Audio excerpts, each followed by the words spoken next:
శ్రీ సాయినాథాయ నమః. శ్రీ సాయి సచ్చరిత్రము 9వ అధ్యాయం. బాబా వద్ద సెలవు పుచ్చుకున్నప్పుడు వారి ఆజ్ఞను పాలించవలను. వారి ఆజ్ఞకు వ్యతిరేకముగా నడిచిన ఫలితములు కొన్ని ఉదాహరణములు. భిక్ష, దాని ఆవశ్యకత, భక్తుల అనుభవములు. షిరిడీ యాత్ర యొక్క లక్షణములు. షిరిడీ సందర్శనములోని ఒక ప్రత్యేక విశేషమేమన్నా, బాబా అనుమతి లేనిదే ఎవరునూ షిరిడీ విడువలేకుండేరి. బాబా అనుమతి లేక ఎవరైనను షిరిడీ విడిచి వెళ్ళినచో వారు ఊహించని కష్టములు కొని తెచ్చుకున్నవారగుచుండేరి. బాబా ఎవరినైనా బయలుదేరుడని సెలవిచ్చిన తరువాత ఇక షిరిడీలో నుండరాదు. సెలవు తీసుకున్నట్టుకు బాబా వద్దకు భక్తులు పోయినప్పుడు బాబా వారికి స్పష్టముగనో లేక సూచనప్రాయముగనో కొన్ని సలహాలనిచ్చుచుండెడివారు. బాబా ఆదేశానుసారము నడిచి తీరవలను. వ్యతిరేకముగా పోయినచో ప్రమాదములేవో తప్పక వచ్చుచుండెడివి. ఈ దిగువ అట్టి ఉదాహరణములు కొన్ని ఇచ్చుచున్నాను. తాత్యా కోతే పాటేల్. తాత్యా కోతే పాటేల్ ఒకనాడు టాంగాలో కోపర్గావ్లో జరుగు సంతకు బయలుదేరను. హడావిడిగా మసీదుకు వచ్చి బాబాకు నమస్కరించి కోపర్గావ్ సంతకు పోవుచుంటునని చెప్పాను. బాబా అతనితో, తొందరపడవద్దు, కొంచెం ఆగుము, సంత సంగతి అటుండ నువ్వు ఊరు విడిచి అసలు బయటికెక్కడికి పోవలదు అని అనెను. సంతకు వెళ్లవలెను అనడి తాత్య ఆతురతను చూసి కనీసము మాధవరావు దేశపాండేనైనా వెంట తీసుకుని పొమ్మని బాబా చెప్పాను. బాబా మాటలను లెక్క చేయక తాత్య హుటాహుటిన టాంగానెక్కి కోపర్గాం బయలుదేరాను. టాంగాకు కట్టిన 2 గుర్రములలో ఒకటి 300 రూపాయలు ఖరీదు పెట్టి క్రొత్తగా కొన్నది. మిక్కిలి చురుకైనది. షిరిడీ వదిలి సావుల్ విహిర్ దాటిన వెంటనే అది మిక్కిలి వడిగా పరుగెత్తిసాగాను. కొంత దూరము పోయిన పిమ్మట కాలు మడతపడి అది కూలబడెను. తాత్యాకు పెద్ద దెబ్బలేమీ తగులలేదు కాని తల్లివలే ప్రేమతో బాబా చెప్పిన సలహా జ్ఞప్తికి వచ్చాను. మరొకప్పుడు కూడా ఇటులనే బాబా ఆజ్ఞను వ్యతిరేకించి కోల్హార్ గ్రామమునకు ప్రయాణమై దారిలో టాంగా ప్రమాదమునకు గురయ్యను. ఐరోపా దేశస్థుని ఉదంతము. బొంబాయి నుండి ఐరోపా దేశస్థుడొకడు ఏదో ఉద్దేశముతో బాబా దర్శనార్థము షిరిడీ వచ్చాను. తనతో నానాసాహెబ్ చందోర్కర్ వద్ద నుంచి తనను గూర్చిన యొక్క పరిచయ పత్రమును కూడా తెచ్చాను. అతని కొరకు ఒక ప్రత్యేక గుడారము వేసి అందులో సౌకర్యముగా బస ఏర్పాటు చేశారు. బాబా ముందు మ్రోకరిల్లి వారి చేతిని ముద్దుడి వెళ్ళనని కోరికతో అతడు 3 సార్లు మసీదులో ప్రవేశింప ప్రయత్నించాను. కాని బాబా అతనిని మసీదులో ప్రవేశించుటకు నిషేధించాను. క్రిందగా మసీదు ముందు గల బహిరంగావరణలో కూర్చుండియే తమను దర్శించుకొనవచ్చునని అతడు తనకి జరిగిన మర్యాదకు అసంతుష్టుపడి వెంటనే షిరిడీ విడువలనని నిశ్చయించుకొనెను. బాబా సెలవు పొందుటకు వచ్చాను. తొందరపడక మరుసటి దినము పొమ్మని బాబా చెప్పాను. తక్కిన వారు కూడా బాబా ఆదేశమును పాటించమని సలహా ఇచ్చారు. ఆ సలహాలను ఖాతరు చేయక అతడు టాంగానెక్కి షిరిడీ నుండి బయలుదేరాను. మొదట గుర్రములు బాగుగానే పరిగెత్తినవి. సావుల్ విహిర్ దాటిన కొద్దిసేపటిలో ఒక సైకిలు అతని టాంగాకు ఎదురు వచ్చాను. దానిని చూచి గుర్రములు బెదిరినవి. టాంగా తలక్రిందులయ్యాను. ఆ పెద్ద మనిషి కిందపడి రోడ్డుపై కొంత దూరము ఈడ్వబడెను. ఫలితముగా గాయములను బాగు చేసుకునుటకై కోపర్గాంలో ఆసుపత్రి పాలయ్యాను. ఇటువంటి అనేక సంఘటనల మూలమున బాబా ఆజ్ఞను ధిక్కరించేవారు ప్రమాదముల పాలగదురనియు బాబా ఆజ్ఞానుసారము పోవారు సురక్షితముగా నుందురనియు జనులు గ్రహించిరి. భిక్ష యొక్క ఆవశ్యకత. బాబాయే భగవంతుడైనచో వారు భిక్షాటనముచే జీవితమంతయు గడుపునేలా అను సందేహము చాలామందికి కలుగవచ్చును. దీనికి భిక్షాటనము చేసి జీవించు హక్కు ఎవరికి కలదు. పంచశూనములు వానిని పోగొట్టుకుని మార్గమేది అను 2 ప్రశ్నలకు వచ్చు సమాధానముతో సమాధానపడును. సంతానము, ధనము, కీర్తి సంపాదించుట యందు ఆపేక్ష వదులుకొని సన్యసించువారు భిక్షాటనముచే జీవించవచ్చునని మన శాస్త్రములు ఘోషించుచున్నవి. వారు ఇంటి వద్ద వంట ప్రయత్నములు చేసుకుని తినలేరు. వారికి భోజనము పెట్టు బాధ్యత గృహస్థులపై కలదు. సాయిబాబా గృహస్థుడు కారు, వానప్రస్థుడు కూడా కారు. వారు అస్ఖలిత బ్రహ్మచారులు. బాల్యము నుంచి బ్రహ్మచర్యమునే అవలంబించుచుండెరి. ఈ సకల జగత్తంతయు వారి గృహమే. ఈ జగత్తునకు వారు కారణభూతులు. వారిపై జగత్తు ఆధారపడి ఉన్నది. వారు పరబ్రహ్మ స్వరూపులు. కాబట్టి వారికి భిక్షాటన చేయి హక్కు సంపూర్ణముగా కలదు. పంచశూనములు, వానిని తప్పించుకున్న మార్గమును ఆలోచింతము. భోజన పదార్థములు తయారు చేయుటకు గృహస్థులు 5 పనులు తప్పక చేయవలెను. అవి ఏమనా? దంచుట, లేక రుబ్బుట, విసురుట, పాత్రలు తోముట, ఇల్లు ఊడ్చుట, తుడుచుట, పొయ్యి అంటించుట.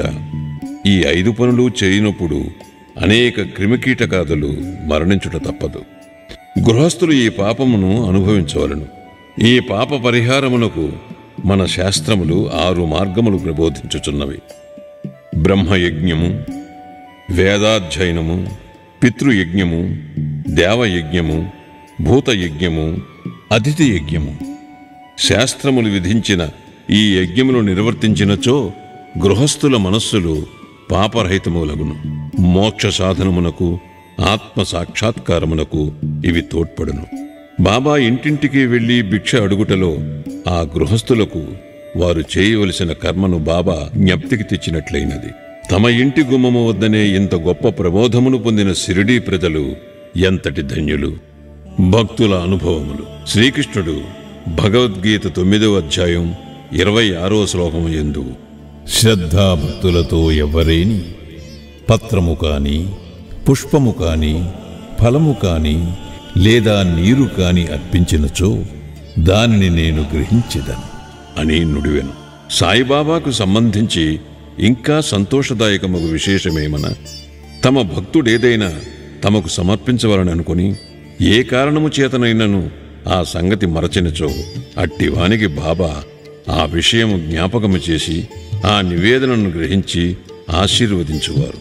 అట్టి ఉదాహరణలు కొన్ని ఈ క్రింద చెప్పబోచున్నాను. తర్కట్ కుటుంబము. రామచంద్ర ఆత్మారాం ఉరఫ్ బాబా సాహెబ్ తర్కట్ ఒకానొకప్పుడు ప్రార్థన సమాజస్థుడైనను తరువాత బాబాకు ప్రియభక్తుడైనాడు. వాని భార్యాపుత్రులు కూడా బాబాను మిగులు ప్రేమించుచుండెరి. ఒకసారి తల్లి కొడుకులు షిరిడీకి పోయి అచ్చట వేసవి సెలవులు గడుపవాలనని నిర్ణయించిరి. షిరిడీ పోవుట సంతోషదాయకమైనను కొడుకు మాత్రము దానికి మనస్ఫూర్తిగా ఇష్టపడలేదు. కారణమేమనా, తన తండ్రి ప్రార్థన సమాజమునకు చెందినవారగుటచే ఇంటి వద్ద బాబా యొక్క పూజ సరిగా చేయకపోవచ్చునని సంశయించాను. కాని బాబా పూజను తాను నియమానుసారము సక్రమముగా చేసేదనని తండ్రి వాగ్దానము చేయుటచే బయలుదేరాను. శుక్రవారము రాత్రి తల్లి కొడుకు బయలుదేరి షిరిడీకి వచ్చింది. మరుసటి దినము శనివారము నాడు తండ్రియగు తర్కట్ పెందలకడనే నిద్రలేచి స్నానము చేసి పూజను ప్రారంభించుటకు ముందుగా బాబా పటమునకు సాష్టాంగ నమస్కారము చేసి ఏదో లాంఛనము వలె కాక తన కుమారుడు చేయునట్లు పూజను శ్రద్ధగా తనచే చేయింపవలసినదని ప్రార్థించాను. ఆనాటి పూజను సమాప్తి చేసి నైవేద్యముగా కలకండను అర్పించాను. భోజన సమయమందు దానిని పంచిపెట్టాను. ఆనాటి సాయంత్రము ఆ మరుసటి దినము అనగా ఆదివారము నాడు పూజ అంతయు సవ్యముగా జరిగాను. సోమవారము కూడా చక్కగా గడిచాను. ఆత్మారాముడు ఎప్పుడూ ఇట్లు పూజ చేసి ఉండలేదు. పూజ అంతయు కొడుకునకు వాగ్దానము చేసినట్లు సరిగా జరుగుతున్నందుకు సంతసించాను. మంగళవారము నాడు పూజ నెప్పటి వలె సలిపి కచేరీకి పోయాను. మధ్యాహ్నం ఇంటికి వచ్చి భోజనమునకు కూర్చున్నప్పుడు అక్కడ ప్రసాదము లేకున్నట్టు గమనించాను. నౌకరును అడుగగా ఆనాడు నైవేద్యమిచ్చుట మరచుటచే ప్రసాదము లేదని బదులు చెప్పాను. ఆ సంగతి వినగానే భోజనమునకు కూర్చున్న ఆత్మారాం వెంటనే లేచి బాబా పటమునకు సాష్టాంగ నమస్కారము చేసి బాబాను క్షమాపణ కోరాను. బాబా తనకు ఆ విషయము జ్ఞప్తికి తేనందుకు నిందించెను. ఈ సంగతులన్నిటినీ షిరిడీలోనున్న తన కొడుకునకు రాసి బాబాను క్షమాపణ వేడమనెను. ఇది బాంద్రాలో మంగళవారం మధ్యాహ్నము సుమారు 12 గంటలకు జరిగాను. అదే సమయమందు షిరిడీలో మధ్యాహ్న హారతి ప్రారంభించుటకు ముందు ఆత్మారాముని భార్యతో బాబా ఇట్లనెను. తల్లి, ఏమైనా తినవలనను ఉద్దేశముతో బాంద్రాలో మీ ఇంటికి పోయినాను. తలుపు తాళము వేసియుండెను. ఎలాగుననో లోపల ప్రవేశించి తిని, కాని అక్కడ తినుటకు ఏమీ లేకపోవుటచే తిరిగి వచ్చి తిని అనెను. బాబా మాటలు ఆమెకేమీ బోధపడలేదు. కాని ప్రక్కనే ఉన్న కుమారుడు మాత్రము ఇంటి వద్ద పూజలో నేమియో లోటుపాటులు జరిగినవి అని గ్రహించి ఇంటికి పోవుటకు సెలవునిమ్మని బాబాను వేడెను. అందులకు బాబా పూజను అక్కడనే చేయమని, ఇంటికి పోనవసరం లేదని చెప్పాను. వెంటనే కొడుకు షిరిడీలో జరిగిన విషయమంతయు వివరముగా తండ్రికి ఉత్తరము వ్రాసి బాబా పూజను అశ్రద్ధ చేయవద్దని వేడుకునెను. ఈ 2 ఉత్తరములు ఒకటికొకటి మార్గమధ్యమున తటస్థపడి తమ తమ గమ్యస్థానములకు చేరెను. ఇది ఆశ్చర్యకరము కదా. ఆత్మారాముని భార్య. ఇక ఆత్మారాముని భార్య విషయము. ఒకసారి ఆమె 3 పదార్థములను బాబాకు నైవేద్యము పెట్టుటకు సంకల్పించుకున్నాడు. అవి వంకాయ పెరుగు పచ్చడి, వంకాయ వేపుడు కూర, పేడ. బాబా వీనిని ఎట్లు గ్రహించినో చూచెదము. బాంద్రా నివాసియగు రఘువీర భాస్కర్ పురందరే బాబాకు మిక్కిలి భక్తుడు. అతడు ఒకనాడు భార్యతో షిరిడీకి బయలుదేరుచుండెను.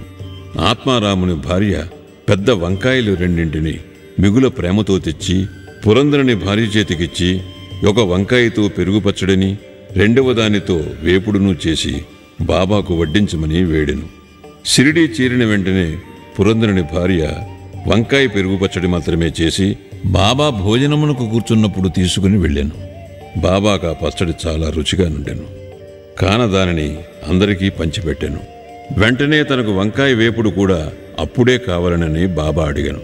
ఈ సంగతి భక్తులు రాధాకృష్ణమాయికి తెలియపరిచిరి. అది వంకాయల కాలము కాదు కనుక ఆమెకేమీ తోచకుండెను. వంకాయలు ఎట్లు సంపాదించుట అనున్నది ఆమెకు సమస్య ఆయను. వంకాయ పచ్చడి తెచ్చినదెవరని కనుగొనగా పురందరుని భార్య అని తెలియుటచే వంకాయ వేపుడు కూడా ఆమెయే చేసి పెట్టవలనని ఆమెకు కబురంపిరి. అప్పుడందరికీ వంకాయ వేపుడును బాబా ఎందులకు కోరినో తెలిసినదే. బాబా సర్వజ్ఞతకు అందరూ ఆశ్చర్యపడిరి.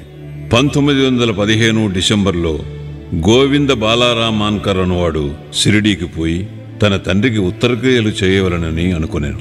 ప్రయాణమునకు పూర్వము ఆత్మారాముని వద్దకు వచ్చాను. ఆత్మారాం భార్య బాబా కొరకు ఏమైనా పంపవలని అనుకుని ఇల్లంతయు వెతికెను. కాని ఒక్క పేడా తప్ప ఏమీ కనిపించలేదు. ఆ పేడ కూడా అప్పటికే బాబాకు నైవేద్యముగా సమర్పింపబడి ఉండెను. తండ్రి మరణించుటచే గోవిందుడు విచారగ్రస్తుడై ఉండెను. కాని బాబా యందున్న భక్తి ప్రేమలచే ఆమె ఆ పేడాను అతని ద్వారా పంపెను. బాబా దానిని పుచ్చుకొని తినునని నమ్మియుండెను. గోవిందుడు షిరిడీ చేరెను. బాబాను దర్శించాను. కాని పేడా తీసుకుని వెళ్ళట మరచెను. బాబా అప్పటికి ఊరుకొండెను. సాయంత్రము బాబా దర్శనమునకై వెళ్ళినప్పుడు కూడా అతడు పేడా తీసుకుని పోవుట మరచెను. అప్పుడు బాబా ఓపిక పట్టగా తన కొరకు ఏమి తెచ్చినావని అడిగాను. ఏమీయూ తీసుకుని రాలేదని గోవిందుడు జవాబిచ్చాను. వెంటనే బాబా, నీవు ఇంటి వద్ద బయలుదేరినప్పుడు ఆత్మారాముని భార్య నా కొరకు నీ చేతికి మిఠాయి ఇవ్వలేదా అని అడిగాను. కుర్రవాడు అదంతయు జ్ఞప్తికి తెచ్చుకుని సిగ్గుపడాను. బాబాను క్షమాపణ కోరాను. బసకు పరిగెత్తి పేడాను తెచ్చి బాబా చేతికిచ్చాను. చేతిలో పడిన వెంటనే బాబా దానిని గ్రుటుక్కుని మృంగాను. ఈ విధముగా ఆత్మారాముని భార్య యొక్క భక్తిని బాబా ప్రీతిపూర్వకముగా స్వీకరించాను. నా భక్తులు నన్నెట్లు భావింతురో నేను వారిని ఆ విధముగానే అనుగ్రహింతును అను గీతావాక్యము నిరూపించాను. బాబాకు సంతుష్టిగా భోజనము పెట్టుట ఎట్లు. ఒకప్పుడు ఆత్మారాం తర్కట్ భార్య షిరిడీలో ఒక ఇంటి యందు దిగెను. మధ్యాహ్న భోజనము తయారయ్యాను. అందరికీ వడ్డించింది.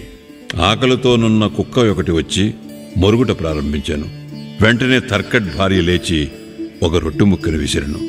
ఆ కుక్క ఎంతో మక్కువతో ఆ రొట్టె ముక్కను తినెను. ఆనాడు సాయంకాలము ఆమె మసీదునకు పోగా బాబా ఆమెతో ఇట్లనెను, తల్లి, నీవు నాకు కడుపు నిండా గొంతు వరకు భోజనము పెట్టినావు.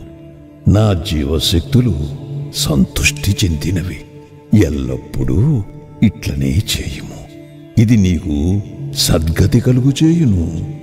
ఈ మసీదులో కూర్చుంటి నేను ఎన్నడూ అసత్యమాడను. నా యందు ఇట్లే దయ ఉంచుము. మొదట ఆకలితో ఉన్న జీవుకి భోజనము పెట్టిన పిమ్మట నీవు భుజింపుము. దీనిని జాగ్రత్తగా జ్ఞప్తి అందుంచుకునుము. ఇదంతయు ఆమెకేమీ బోధపడలేదు. కావున ఆమె ఇట్లు జవాబిచ్చాను, బాబా, నేను నీకెట్లు భోజనము పెట్టగలను? నా భోజనము కొరకే ఇతరులపై ఆధారపడి ఉన్నాను. నేను వారికి డబ్బిచ్చి భోజనము చేయుచున్నాను. అందులకు బాబా ఇట్లు జవాబిచ్చాను. నీవు ప్రేమపూర్వకముగా పెట్టిన ఆ రొట్టె ముక్కను తిని ఇప్పటికీ త్రేనుపులు తీయుచున్నాను. నీ భోజనమునకు ముందు ఏ కుక్కను నీవు చూచి రొట్టె పెట్టితేవో అదియు నేను ఒక్కటే. అట్లనే పిల్లులు, పందులు, ఈగలు, ఆవులు మొదలుగా గలవన్నీ నా అంశములే. నేనే వాని ఆకారములో తిరుగుచున్నాను.